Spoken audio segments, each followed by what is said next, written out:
orang Palestina itu suruh hijrah karena ditekan sama Yahudi atau sama Israel, ya kan, bahkan dibunuh, ya kan, bahkan belajar agama pun nggak bisa, ekonomi hancur lebur sebagainya. Ada fatwa ulama yang di situ saya nggak bisa sebutkan, Anda cari sendiri di YouTube, bahwa disuruh hijrah ke negeri-negeri Muslim. Kalau pemikiran saya sih nggak tepat gitu ya, nggak tepat.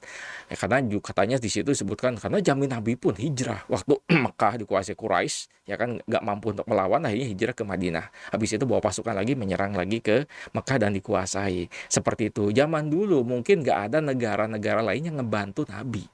Ya, nah sekarang gitu kan, negara-negara Muslim itu banyak yang kaya-kaya. Arab Saudi kaya raya, Bahrain, Dubai, Uni Emirat Arab, semuanya kaya semua, ya kan, persenjataan mereka juga lengkap sebagainya, tapi nggak ngelawan kan, masalah suruh hijrah.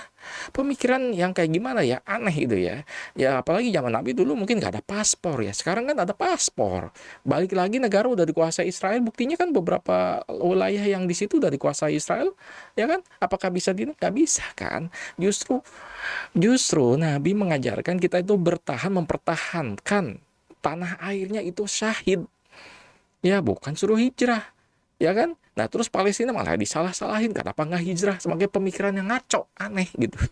Ya kan, aneh kalau menurut saya. Ya terserah teman-teman pemandangannya apa, pandangannya terhadap itu, ya silahkan, beda-beda kan, namanya juga saya berpendapat kok, berargumen, ya kan, karena ada kontradiktif di sini, ya kan. Nabi disuruh mempertahankan tanah airnya untuk membela kebenaran sebagainya sampai merdeka. Dulu Indonesia juga kayak gitu, masa Indonesia terus jajah Belanda lama, ya kan, terus suruh hijrah, balik lagi pakai paspor, udah dikuasai bos, ya dibelain lagi, nggak tahu nih, ya saya nggak perlu sebutkan lah gitu ya, pasti tahu, cek di YouTube deh, pasti ada. Ya ini kan pemikiran yang cukup apa ya, menggelikan gitu ya. Ya biarin, mungkin saya nanti di komentari jelek, biarin aja gitu kan, tapi ininya kan ya, ya ini lihatlah realitasnya gitu ya, realitinya di dunia ini gitu ya. Ya justru negara-negara maju bukan nampung, ngebelain ke situ dong, ya kan, ngebelain bantuan doang, senjatanya nggak apa-apa katanya, karena menjaga inilah, menjaga itu dan sebagainya, nggak mau konflik lebih meluas sebagainya, dibiarkan Palestina berdarah-darah sendirian, ya disuruh hijrah, habis itu serahkan ke pihak Israel atau enggak Yahudi, kuasai, silakan balik lagi, emang bisa? Hah? Ngaco. Kan kayak gitu.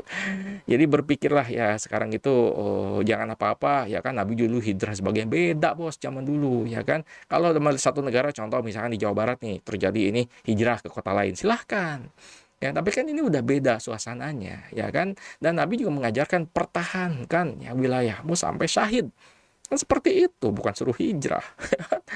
Ya itulah makanya kan, karena negara Muslim nggak dibantu, ya kan, nggak dibantu, ya kan, bagi yang sudah berkaya, dengan alasan apapun malah belain lagi. Kayak gitu, kesel juga sih kayaknya kayak gitu kan. Jadi harusnya dibantu dong gitu kan, persenjataan lengkap, mereka aja dibantu, Israel dibantu Amerika, kita diam aja, ya karena memang ada kepentingan sih, kepentingan politik, ya ujung-ujungnya sih minyak juga, urusan dunia juga gitu kan. Ya harusnya seperti itu. Nah yang ulama-ulama seperti ini fatwa Allah ke negaranya, dia belain dong negaranya, negara Palestina gitu, jangan suruh udah mundur aja, nggak usah dilawan, ya udah nggak bakal